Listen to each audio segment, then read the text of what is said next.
¿Qué tal? Vamos a revisar un tema súper frecuente en la consulta y clave para el EUNACOM, la amigdalitis crónica. La idea es que al terminar tengamos herramientas súper concretas y de alto rendimiento para el manejo clínico del día a día. Para eso, esta es nuestra hoja de ruta.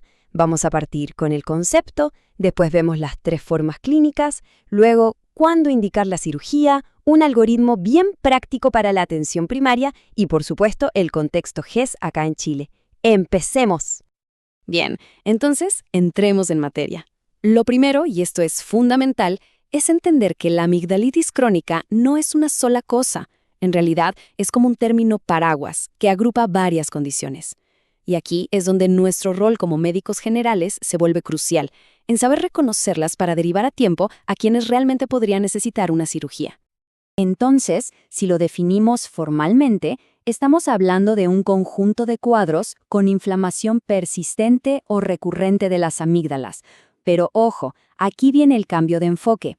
El objetivo no es solo tratar la inflamación, sino que es identificar activamente a esos pacientes que cumplen criterios para una amigdalectomía.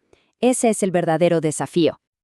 Para poder hacer ese filtro, es esencial que sepamos diferenciar las 3 grandes formas clínicas en que se presenta. Son 3 patrones bien distintos: la recurrente, la caseosa y la obstructiva. Vamos a revisar cada una. Bueno, la primera forma, la recurrente, ya el nombre nos da una pista. Se trata de eso, de la repetición de episodios de faringoamigdalitis aguda bacteriana. Y aquí la palabra clave, y quiero que se queden con esto, es documentados. No basta con que el paciente nos diga, me enfermo mucho. Necesitamos ser capaces de objetivar esa frecuencia. ¿Y cómo lo objetivamos? Bueno, para esto tenemos los criterios de Paradise, que son el estándar a nivel mundial. Lo interesante de esto es la precisión que nos exigen. Ojo, no es cualquier dolor de garganta. Cada episodio tiene que ser clínicamente significativo. O sea, con fiebre sobre 38,3, exudado, adenopatías o un test-pack positivo. Y se debe cumplir una de estas 3 reglas, o 7 episodios en el último año, o 5 por año en los últimos 2, o 3 por año en los últimos 3 años. ¡Súper específico! Ahora, la segunda forma, la amigdalitis crónica caseosa.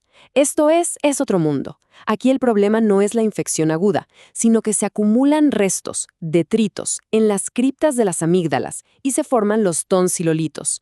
¿Y cuál es el síntoma principal? La halitosis, el mal aliento. Es por eso que consultan. También refieren esa sensación como de tener algo atascado. Y claro, la expulsión del calcio. Y algo importante, aquí no suele haber ni fiebre ni un dolor muy fuerte. Y esta frase es de manual. Es lo que escuchamos textualmente en el box. Es tan característico que prácticamente nos grita el diagnóstico de una amigdalitis caseoso. Y llegamos a la tercera forma clínica, la hipertrofia amigdalina obstructiva. Aquí el problema es netamente mecánico. Las amígdalas crecen tanto que literalmente tapan la vía aérea. Ya no hablamos de infección ni de caseum, sino de tamaño. Es un problema de espacio. Y para poder medir ese tamaño, usamos la escala de Brodsky. Es súper visual y fácil de usar. Grado 1 y 2, la verdad, no son tan relevantes. El problema empieza en los grados 3 y 4. Un grado 3, que ocupa hasta el 75%, o un grado 4, las famosas amígdalas que se besan, ya son clínicamente significativos. Estos son los pacientes que roncan, que hacen apneas, que tienen problemas para tragar e incluso voz gangosa.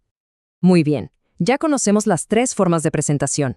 Ahora, el siguiente paso lógico es, ¿cuáles de estos pacientes son los que tenemos que derivar al otorrino para que se evalúe una cirugía? Las indicaciones las podemos dividir en 2 grupos, las absolutas y las relativas. Pensemos en las absolutas como las urgencias, las que no pueden esperar. Un síndrome de apnea obstructiva por la hipertrofia, la sospecha de un cáncer o una hemorragia activa. Por otro lado, las relativas tienen más que ver con la calidad de vida, una amigdalitis recurrente que cumple los criterios de Paradise, un segundo absceso periamigdalino o una halitosis por caseum que de verdad sea invalidante para la persona. Perfecto. Ahora lo que vamos a hacer es juntar toda esta información en un flujo de trabajo, un algoritmo bien práctico que podamos aplicar en nuestra consulta del día a día en la atención primaria. Ok, vamos a desglosarlo. El proceso es súper lógico. Paso 1. Una anamnesis dirigida. Preguntamos por frecuencia, por el caesium, por los ronquidos. Paso 2. El examen físico. Miramos la orofaringe, aplicamos la escala de Brodexy, buscamos si hay asimetrías y palpamos el cuello. Paso 3. Aplicamos los criterios que ya vimos. ¿Cumple Paradise? ¿Hay obstrucción? ¿Hay algo que nos haga sospechar otra cosa? Y con todo eso, llegamos al paso 4, la decisión. Definimos si la derivación a otorrino tiene que ser urgente, preferente o puede ser electiva. Y justamente dentro de ese examen físico hay un hallazgo que nos tiene que prender todas las alarmas, especialmente si es en un paciente adulto. ¿Qué hacemos si vemos que una amígdala es claramente más grande que la otra? Esto es una bandera roja, así, categórica. Una asimetría amigdalina en un adulto nos obliga a sospechar una neoplasia, principalmente un linfoma o un carcinoma. Aquí no hay que dudarlo. Este paciente necesita una derivación preferente especialista para estudio y probablemente una biopsia. Y para cerrar el círculo, tenemos que aterrizar todo este conocimiento clínico a nuestro sistema de salud. ¿Qué cobertura hay para estos pacientes en Chile? Y aquí es donde entra el GES número 41 que garantiza el tratamiento quirúrgico. Es súper importante conocer los detalles. Cubre la adenoamigdalectomía para personas entre 3 y 14 años, y solo si es por hipertrofia obstructiva o por amigdalitis recurrente que cumpla los criterios. Lo más potente de esto es que asegura tiempos máximos, tanto para la consulta con el otorrino como para la cirugía. Es una herramienta clave para gestionar a nuestros pacientes pediátricos. Y para terminar, les dejo esta pregunta, más como una reflexión. Porque al final del día, más allá de aprendernos de memoria las escalas o los números, el punto crucial en nuestra práctica diaria es este. ¿Somos capaces de reconocer los criterios para derivar a nuestros pacientes de forma oportuna? Porque dominar esto no solo va a mejorar la calidad de vida de las personas, sino que también puede ser la clave para detectar a tiempo patologías mucho más graves.